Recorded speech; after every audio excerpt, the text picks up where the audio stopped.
Здравствуйте. Приехал ко мне вот такой тепловизор, тепловизионная приставка X-Infrared.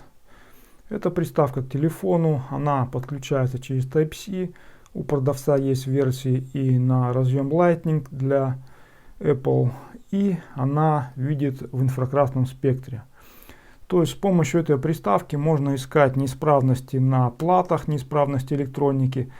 Если где-то что-то нагревается, можно смотреть, как нагреваются аккумуляторы, можно смотреть утечки тепла в доме. Я видел, где проходят провода в стенах, потому что провода нагреваются.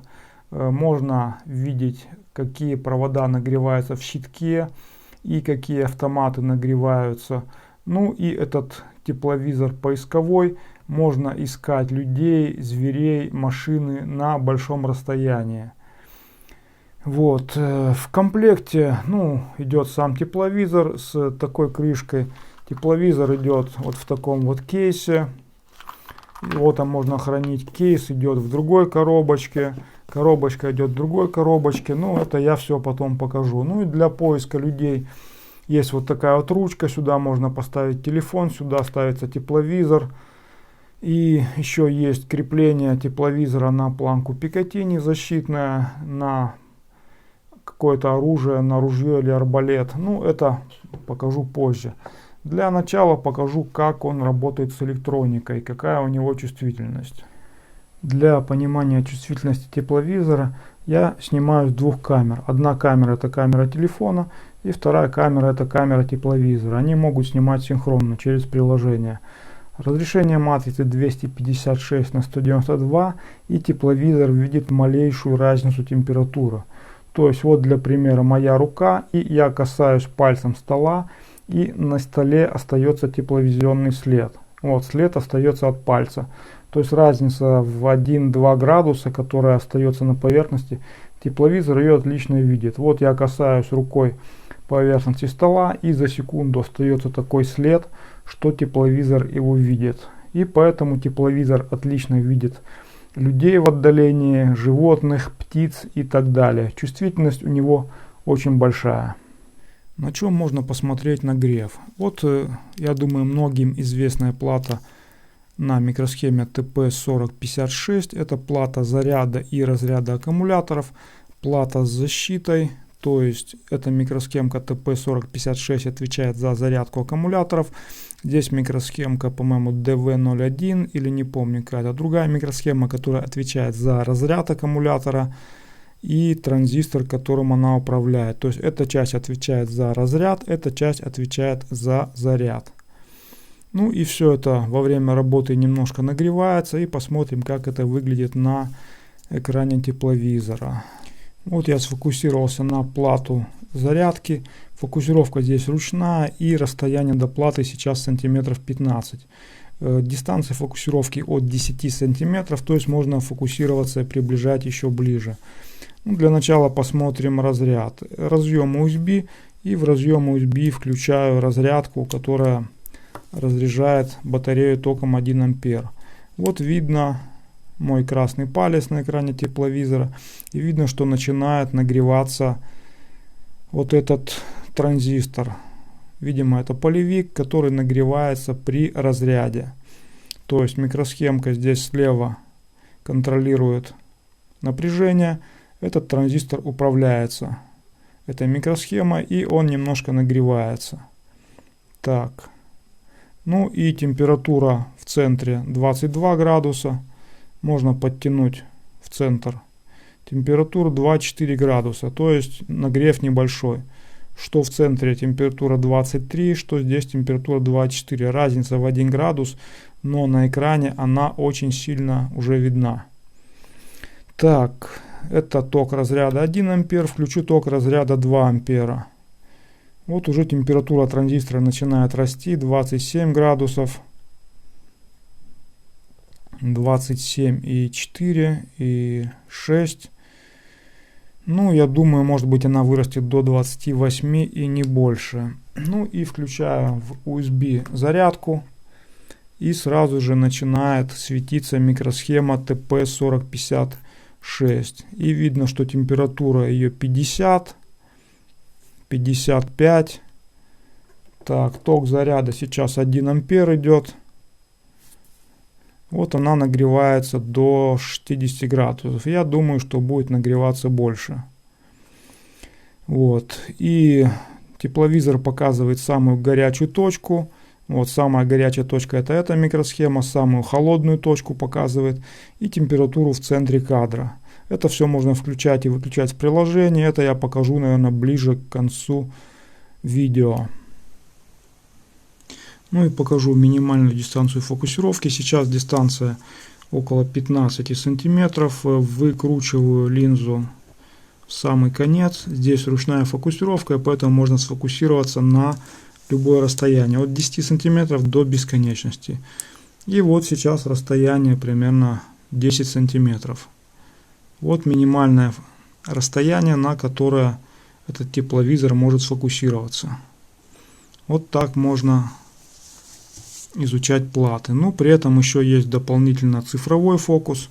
То есть можно приближать дополнительно, и в принципе разрешение матрицы это позволяет. Но на таких близких объектах, я думаю, это не очень оправдано. Ну и размер этого транзистора длина его около 5 миллиметров.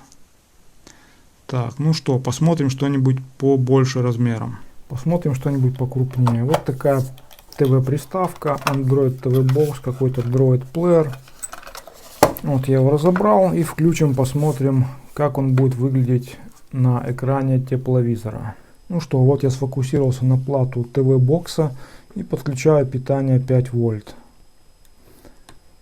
Вот я подключил питание, и сразу начинает нагреваться центральный процессор. С центрального процессора я снял радиатор.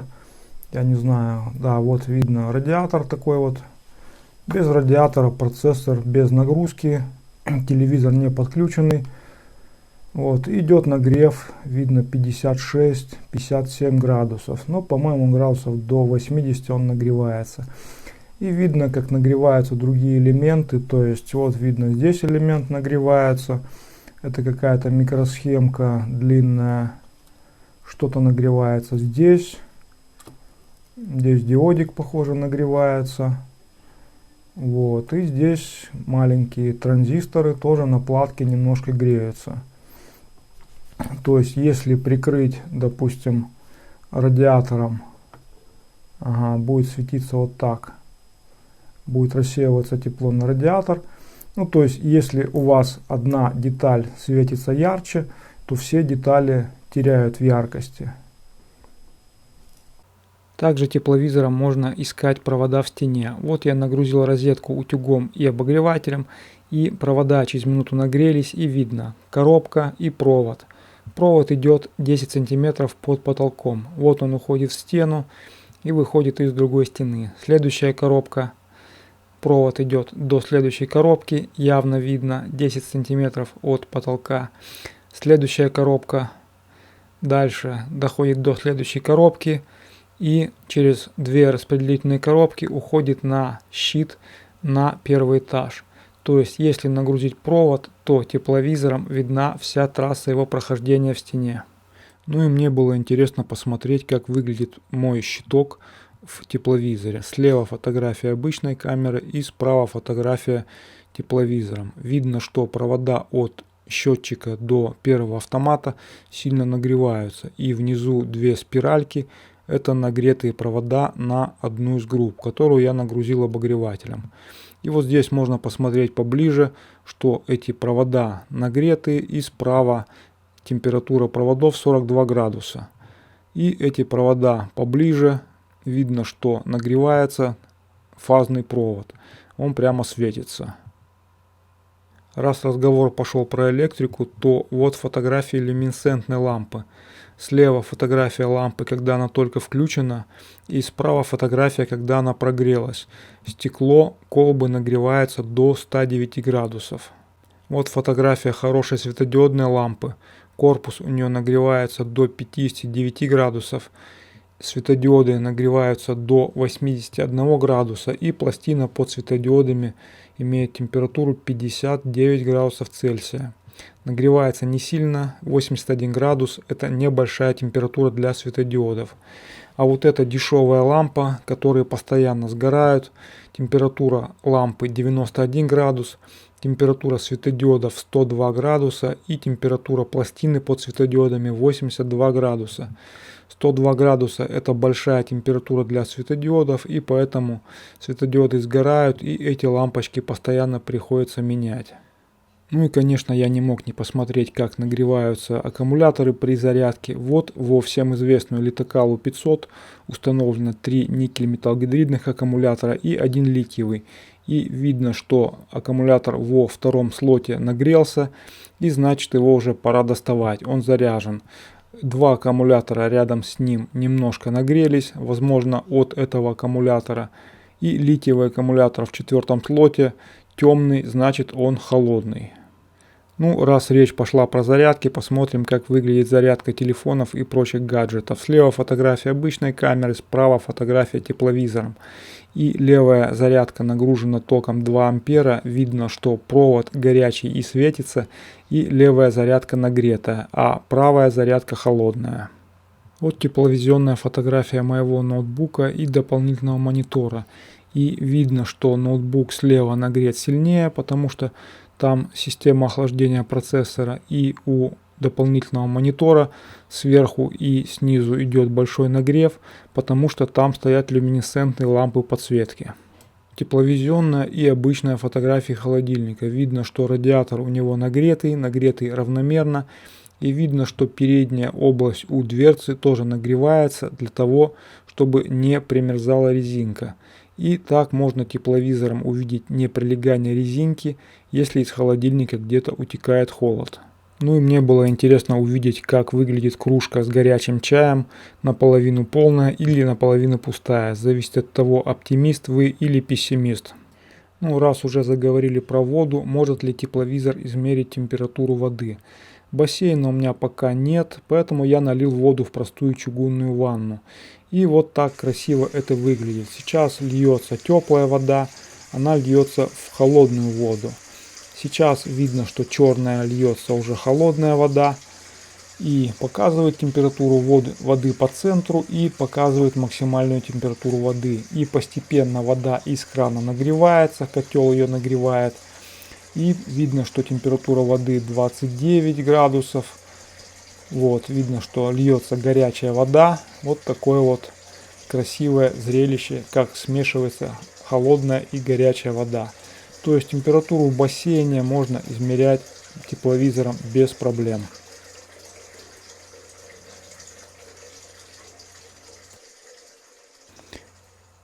Ну и продолжаем исследовать воду. Это обычная гребенка, которая раздает воду на подачу и обратку на отопление на батарее. Это как она выглядит в тепловизоре. И видно, что обратка на двух трубах значительно темнее, то есть обратка на двух трубах холоднее. Видимо, две батареи больше, и они забирают больше тепла. Поэтому обратка на двух трубах более холодная. Это стандартная чугунная батарея, и видно, что она вся прогревается равномерно. А вот это современный радиатор, и видно, что у него правая часть значительно теплее, чем левая и нижняя часть. И причем все радиаторы выглядят абсолютно так же, и непонятно почему так. Если вы знаете, почему так выглядит он в тепловизоре, напишите в комментариях. Мне всегда было интересно, как устроена батарея в панельных домах, там где греются стены. И вот фотография области под окном в панельном доме, там где теплая стена. И на фотографии тепловизора видно, что там нет никакой батареи внутри, там просто одна петля змеевика.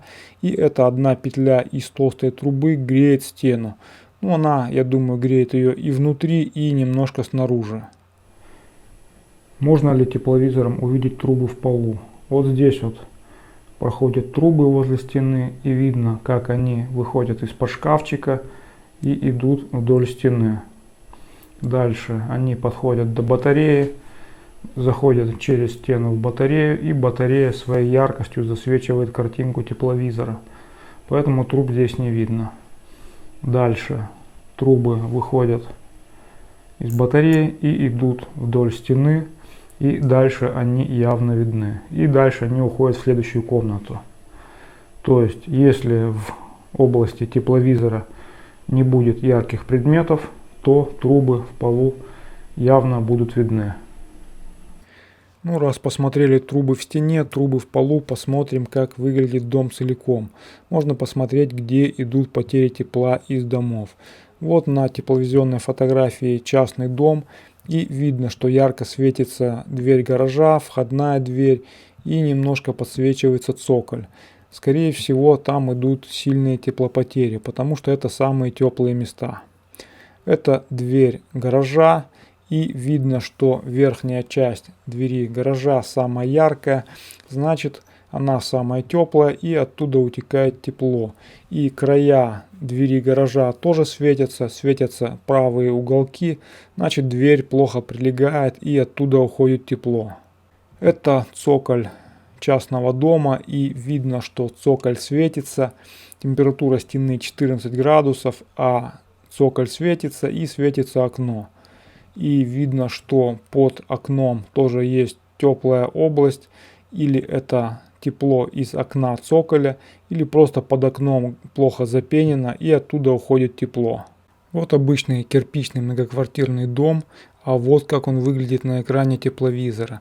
И видно, у кого хорошие окна и у кого плохие окна, у кого окна открыты и какие стены более холодные и более теплые снаружи. Вот здесь на переднем плане новый кирпичный дом, а на заднем плане старая панелька. И на тепловизоре видно, что кирпичный дом темный, а панельный дом весь светится. То есть его стены теплее, и значит он плохо изолирует от тепла и передает много тепла наружу. Поэтому его стены такие теплые и светятся на экране тепловизора. На одной из фотографий я увидел темную область на стене на фотографии тепловизора, и когда посмотрел на обычной фотографии, увидел, что эта стена панельного дома там утеплена. И на экране тепловизора явно видно, насколько лучше теплоизолируется стена, которая снаружи покрыта дополнительной шубой теплоизоляции. Она на фотографии тепловизора явно темнее, чем остальная стена панельного дома. На фотографиях тепловизора явно видно, какие машины подъехали недавно, а какие стоят давно. У тех, которые подъехали недавно, светится капот и колеса. На этой тепловизионной фотографии стоянка машин. Расстояние до нее примерно 250 метров. И в правой верхней части явно видны машины, которые приехали недавно. У них спереди светится капот, потому что он теплый. Вот так выглядит автобус на расстоянии 100-150 метров. Видно, что у него ярко светится лобовое стекло, светятся колеса и светится моторный отсек слева. Вот так красиво светится машина, которая недавно приехала. У нее светятся колеса, светится капот и крылья, потому что внутри горячий двигатель. И ярко светится лобовое стекло, потому что на него изнутри горячим дует печка. Так как это поисковой тепловизор, посмотрим, как в нем выглядят люди. Вот идет человек с собачкой, и еще идут два человека. Расстояние примерно 100 метров. И людей на таком расстоянии отлично видно. То же самое место, вот так выглядит велосипедист на расстоянии 100-150 метров. По-моему, его отлично видно. Как человека видно на разных расстояниях. Вот это 50 метров. Это 100 метров, это 150 метров и вот это 200 метров. Здесь я приблизил цифровым зумом в 6 раз и здесь цифровое приближение 12 раз. Расстояние 200 метров и человека все еще, я считаю, неплохо видно на экране тепловизора. Ну и куда же без котиков. Вот так выглядит спящий на кровати кот, а вот так он выглядит на экране тепловизора. Видно, что он внутри сохраняет тепло и прячет свой холодный нос под теплыми лапами. Видно, что он внутри весь светится. Вот это соседский кот лежит на огороде, и вот так он выглядит на экране тепловизора. И этот же кот интересуется, кто его снимает, но все же убегает от камеры. Ну и посмотрим зверушек поменьше. На этой фотографии на дереве сидят 4 воробья, но на обычной фотографии их совсем не видно. А на фотографии с тепловизора они явно видны как белые точки. На обычной фотографии их найти вообще нереально. Вот куст смородины, в котором любят прятаться воробьи, и их в нем совсем не видно. А вот так они выглядят на экране тепловизора. И видно, как они двигаются, как они летают. Видно каждую птичку. И вот они с разными палитрами. В приложении есть 7 палитр. Это красно-черная, это черно-зеленая, черно-белая, бело-черная и так далее. В приложении 7 палитр, и я записал отдельное видео по проблеме работы с приложением, потому что у меня приложение вылетало и вообще не работало с тепловизором. И какие есть возможности в приложении. И это видео, ссылку я добавлю в подсказку в правый верхний угол, потому что видео получилось на 15 минут. Может ли тепловизор снимать в полной темноте? Может ли он использоваться как прибор ночного видения? Вот я в гараже, стоит лестница, стоит электровелосипед, который нужно привести в чувство, чтобы он быстро бегал. В общем-то мастерская. То есть сейчас свет включен. Так, выключаю свет. Света полностью нет, полная темнота, глаз выколи. Вот. И тепловизор все видит. Вот лестница видна, вот велосипед, сзади стоит второй велик. Вся мастерская видна как на ладони. Вот видно полки и так далее. То есть, в принципе, если еще переключить палитру, наверное, это все же палитра была самая... Вот можно такую включить. То есть тепловизор как прибор ночного видения, я считаю, вполне нормально работает. Вот моя рука, и она видна в полной темноте тепловизором. И даже холодные предметы, которые не были нагреты, тем не менее тепловизор их видит, и по контурам можно ориентироваться. Я небольшой любитель распаковок, поэтому показываю, как пришел тепловизор ближе к концу видео. Тепловизор пришел в коробке, эта коробка пришла в другой коробке, и внутри этой коробки тоже есть коробка. То есть в этой курице есть яйцо, и в этом яйце есть иголка. Вот так упакован тепловизор, даже вот здесь есть вырез под замочек. Упаковано все очень хорошо. Так, были еще вот такие вот инструкция и поздравления, что купили тепловизор. Так, идет такой жесткий кейс, жесткий чехол, и в нем лежит приставка тепловизор с резиновой крышкой, и здесь есть кабелек для подключения тепловизора. Кабелек нам потом пригодится. Тепловизор можно использовать прямо в таком виде, то есть приложение установлено, приложение настроено. Про приложение я записывал отдельное видео, и ссылка на это видео будет в описании. Потому что с телефонами Redmi, с телефонами Xiaomi есть такая проблемка. То, что приложение запускается, и приложение выглядит вот так. И хотя я вставлял тепловизор, но он не запускался. Я эту проблему решил. Можно включать приложение и ставить... подключать тепловизор. Так, использовать по умолчанию. Хорошо.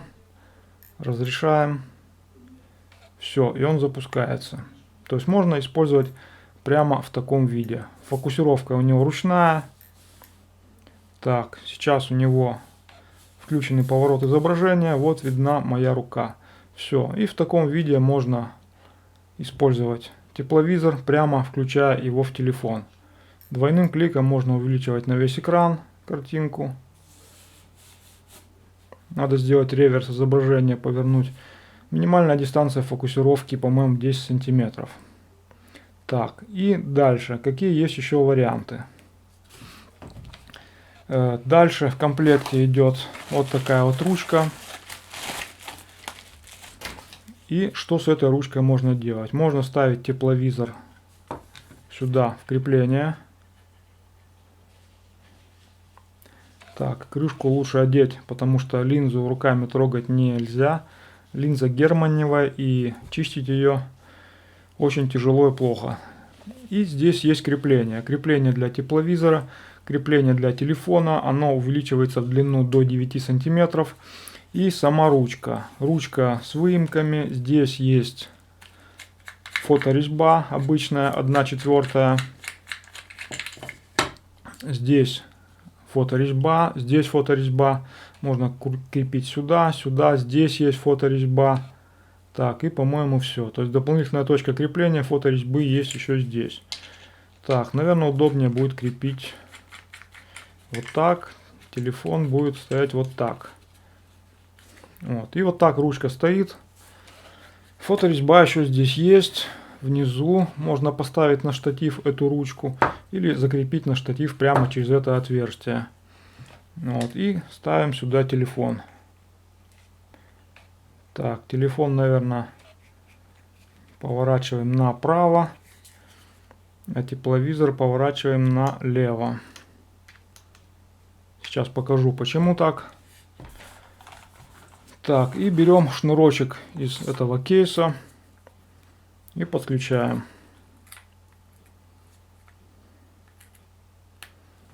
Этот конец шнурка сюда. Это не OTG шнурок, это просто шнурок удлинитель Type-C. OTG там нет. И ставим шнурок как угодно, как удобно, вверх-вниз. Вот, тепловизор запустился. Запустился. Вот, и получается вот такая вот конструкция. Здесь тепловизор, который можно регулировать выше-ниже. Здесь есть регулировка. Все зажимается, все крепкое, все алюминиевое. Можно настроить угол, и одновременно видна камера телефона. То есть можно включить в настройках, чтобы было видно и камеру телефона. Но опять же нужно подвинуть, чтобы кабель не мешал и не торчал в области камеры. Вот как-то так. Это второй вариант. Но есть еще третий вариант. В третьей коробочке лежит крепление для тяжелых условий эксплуатации. Так, вот запчасти к нему, дополнительная рамка и само крепление. Вот такое крепление. Крепление цельное, алюминиевое. Оно не пластмассовое, тяжелое и такое довольно крепкое. Здесь сверху крепление на планку какую-то прицельную. Здесь снизу какое-то крепление на ружье. Ну, я в них ничего не понимаю, поэтому, ну, они есть. Здесь снизу, опять же, крепление на фоторезьбу есть, которая... Так, двигать его, по-моему, нельзя. А, нет, его можно двигать. То есть можно открутить эти винты, и это крепление, эту платформочку можно снять. Если вы крепите на лук, на арбалет, на ружье, не знаю, куда его можно крепить, но, в общем-то, на оружие. Так, и как это собирается? Здесь есть дополнительная рамка, точно такая же, как на этой ручке. Это для крепления телефона. Здесь в пакетике дополнительные запчасти, ключики, переходники и задняя стенка. Так, шестигранники и ключи все идут в комплекте. Винты все нержавейка, винты все хорошего качества. Откручиваю эту заднюю пластину, крепежная пластина. Так, сам приставка тепловизор. Сюда нужно одеть под объектив резинку, которая обеспечивает герметичность. И камера ставится сюда, в этот корпус. Так, камера вставляется. Вот видно, сюда виден разъем. Крышечку я одену на всякий случай, чтобы не запачкать объектив. Дальше сюда. Так. Дальше сюда ставится кабель удлинитель Type-C. Вот этот вот кабелек. И он подключается вот таким образом. Подключается через переходник и подцепляется, прикрепляется этой пластиной. Итак, после нехитрых манипуляций с шестигранными ключами получается вот такое вот монолитное устройство, которое уже не страшно уронить, если вы где-то бегаете по лесу, где мешают ветки, где грязь, камни и так далее. Тут уже не страшно, что выломается порт Type-C, потому что это просто кусок алюминия, которым можно забивать гвозди. Вот. И там вот видно глазок тепловизора. Также все фокусируется. И что с этим можно делать? С ним в комплекте в этой коробке шло вот такая вот рамка, и есть еще один винтик, с помощью которого можно крепить эту рамку. Допустим, вот здесь есть выступ, и здесь есть крестообразное углубление. То есть можно этим винтом закрепить рамку вот сюда.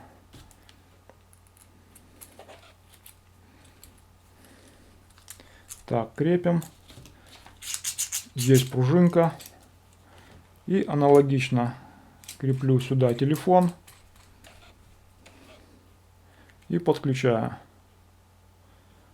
Все, и получается вот такая вот монолитная конструкция. Камера телефона, камера тепловизора. Вот. Что дальше? Куда это можно закрепить?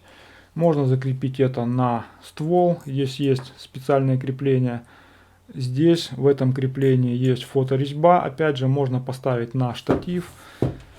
Или можно использовать опять же эту ручку. То есть выкручиваем. И здесь есть фоторезьба. И крепим за фоторезьбу, допустим, сюда.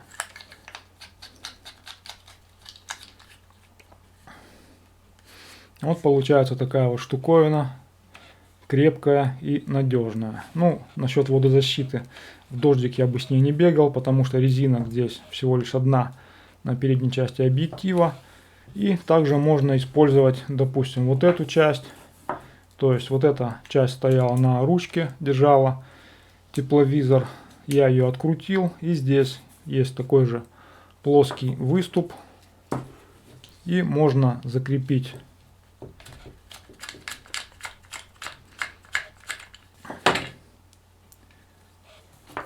это же крепление, можно закрепить сюда. То есть закрепить его через шарнир. То есть они все совместимы.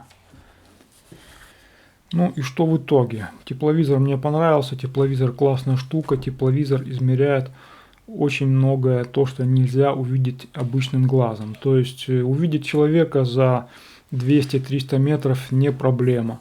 Увидеть электронику близко, кто-то говорит, что этот тепловизор с макро не работает, это ерунда. Минимальная дистанция фокусировки 10 сантиметров. Вот платка, видите ее на экране. И так, где она на экране тепловизора? Вот так она выглядит на экране тепловизора. То есть, если она будет нагреваться, все элементы отлично видны. Вот. То есть, можно использовать тепловизор как прибор ночного видения. В темноте он тоже отлично видит. Можно использовать его как поисковой. Классное крепление. То есть, крепление такое цельное, алюминиевое. Очень крепкое, хоть гвозди забивая. Крепление на ружье. Крепление на фоторезьбу, здесь фоторезьба, фоторезьба здесь, фоторезьба здесь в ручке, в этих креплениях тоже везде фоторезьбы. И вот, допустим, я развернул ее на 90 градусов, чтобы порт Type-C торчал вверх, чтобы меньше было возможности его выломать. То есть можно все поворачивать, настраивать в разных положениях, в разных комбинациях, прикрутить это к ручке или сделать как-то еще по-другому. Вариантов целая куча. И мне очень понравилось то, что можно найти проводку. То есть чувствительность тепловизора такая, что, допустим, я вот прикасаюсь к столу рукой, убираю руку, и вот остаются тепловые следы. Поэтому можно искать проводку в стене.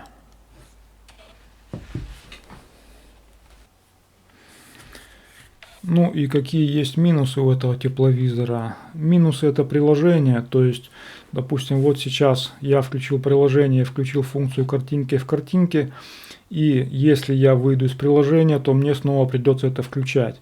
И аналогичная ситуация с отображением температуры, то есть если я включаю отображение максимальное, минимальное и температуру по центру, то потом при выходе из приложения это все пропадает. Не все настройки сохраняются.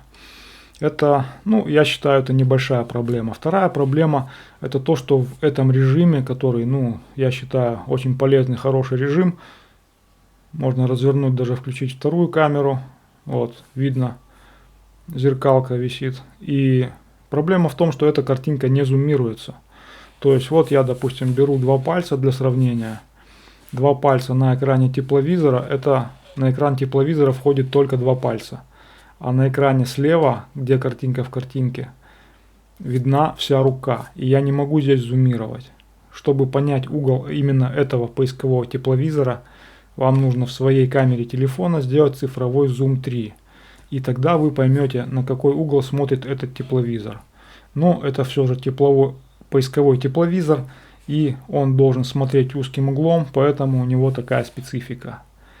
Вот. Ну, так что приложение, я думаю, они допилят. Где купить, ссылку оставлю в описании. Возможно, в описании будет купон. С вами, как всегда, был Радиогубитель. Если у вас есть вопросы, пишите в комментариях, буду рад ответить. Ставьте лайки, делитесь этим видео, если оно кому-то было полезно. До свидания.